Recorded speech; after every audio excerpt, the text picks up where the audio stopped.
நிறைய கடவுள் இருப்பாங்க. அந்த எல்லா கடவுள்களுமே நான் வந்து வணங்கிட்டு தான் இருந்தேன். எனக்கு தெரிஞ்ச கடவுள்களில் அதோட மந்திரம் இதெல்லாம் சொல்லி சும்மா நான் வணங்குவேன். ஏன்னா ஏதோ ஒரு கடவுள்கள் வந்து கண்டிப்பாக இந்த கஷ்டங்கள் போக்குவாங்க.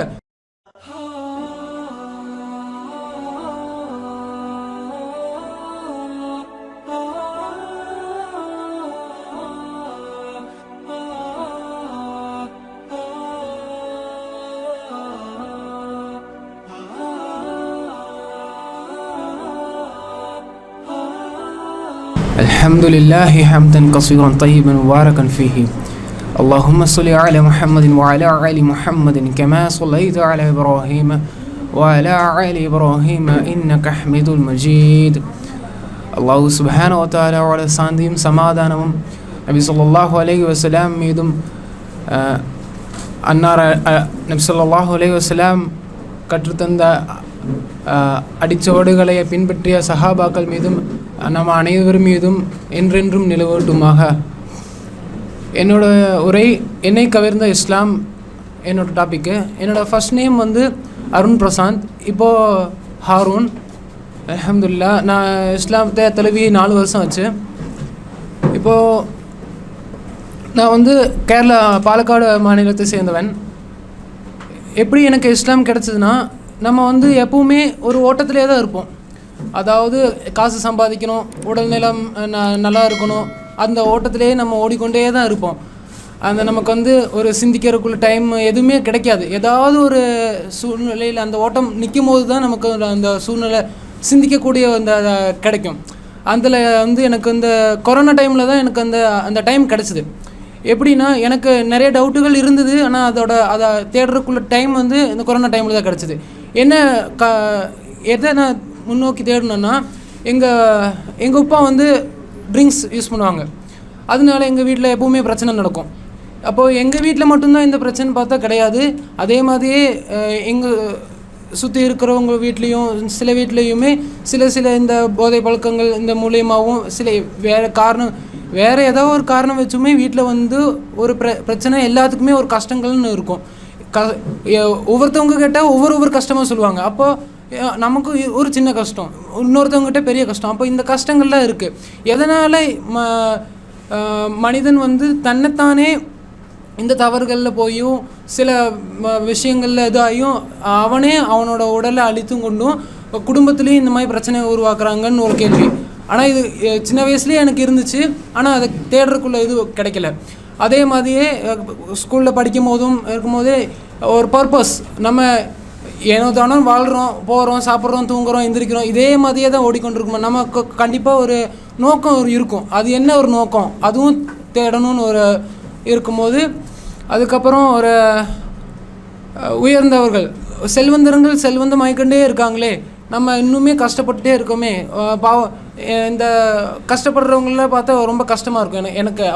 இவங்க இவ்வளோ கஷ்டப்படுறாங்க, எனக்கு வந்து கடவுள் இருக்காங்கன்னு முழு நம்பிக்கை எனக்கு இருக்குது.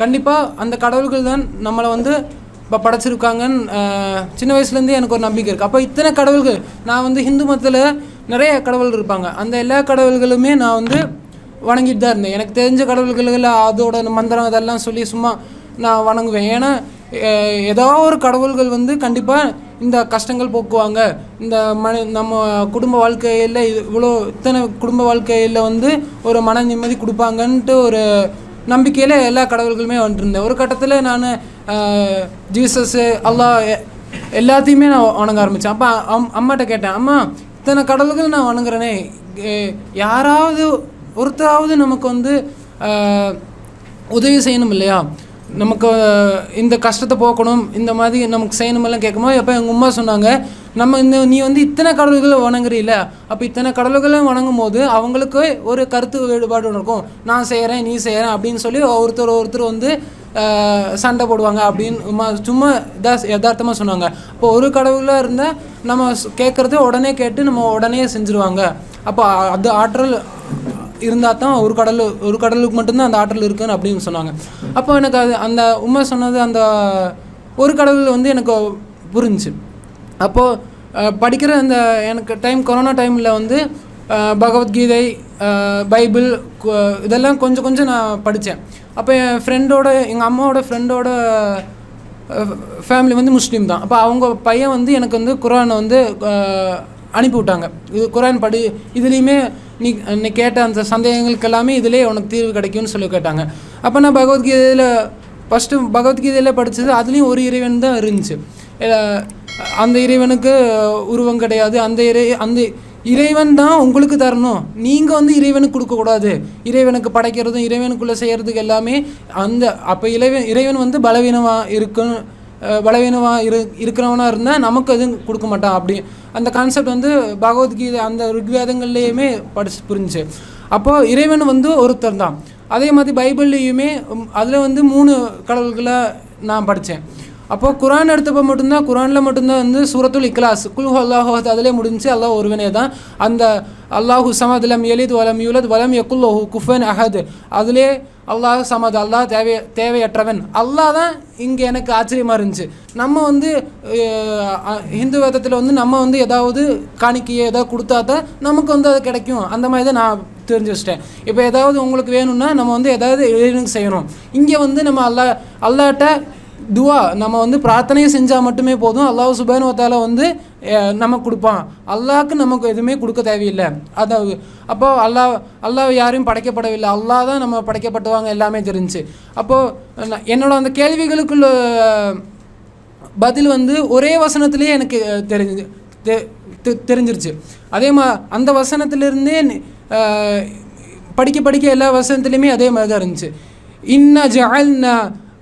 இன்ன ஜஅல்னா அலல் அர்லி ஸீனத்தல்லாஹா லினப்லுவஹும் அய்யுஹும் அஹ்ஸனு அமலா. நிச்சயமாக அல்லாஹ் இந்த உலகத்தை ஆக்கியிருக்கான், அலங்காரமாகத்தான் ஆக்கியிருக்கான். அலங்காரமாகத்தான் இந்த உலகத்தை ஆக்கியிருக்கான். இந்த உலகத்தில் வந்து உங்களை வந்து சோதனை களமாக தான் ஆக்கியிருக்கான். யார் அந்த அழகிய அமலை செய்கிறார் என்று சோதிப்பதற்காக தான் இந்த உலகத்தை அல்லாஹ் ஆக்கியிருக்கான். அப்போ எனக்கு அதில் எல்லாமே புரிஞ்சிருச்சு. அப்போ இந்த வந்து அல்லாஹ் நன்மையும் தீமையும் தேர்ந்தெடுக்கக்கூடிய ஆற்றலை வந்து மனிதனுக்கு கொடுத்துருக்கான். அப்போ அந்த ஆற்றலை வந்து நீங்கள் வந்து நன்மையை தேர்ந்தெடுக்கிறதுக்கு தான் இந்த சோதனையை ஆக்கியிருக்கான். நம்ம வந்து இந்த துனியாவில் நம்ம இந்த அழகிய அமல்களை செஞ்சால் இன்னொரு மறுமை உலகம் ஆகிரத்து இருக்குன்ட்டு அல்லாஹ் அது புரிஞ்சு எனக்கு. அதுக்கப்புறம் மனிதர்களுக்கு வந்து அந்த ஷரியத்து அதாவது இப்போ மனிதர்கள் மது யூஸ் பண்ணுறதும் இப்போ பல தவறுகளுக்கு போகிறதுக்கும் அவங்களுக்கு வந்து ஒரு சரியான நெறிமுறை வாழ்க்கை, ஒரு என்ன சொல்லுவா எப்படி வாழ்கிறது அந்த நோக்கம் அது தெரியாதனால, அவங்களுக்கு அது சொல்லாதனால தான் அவங்க அந்த தவறுகளுக்கு போகிறாங்க. ஒரு தவறு செய்யும்போது உனக்கு கடினமான அல்லாஹ் அதாபுன் நார், கடினமான நரக தண்டனை உனக்கு இருக்குன்னு அந்த போதம் அவங்களுக்கு உள்ளத்தில் இருந்துச்சுன்னா அவங்க தவறு இழைக்க மாட்டாங்க. அப்போ அந்த இது அவங்களுக்கு தெரியாதனால தான் அவங்க தவறுகளுக்கு போகிறாங்கன்னு தெரிஞ்சு.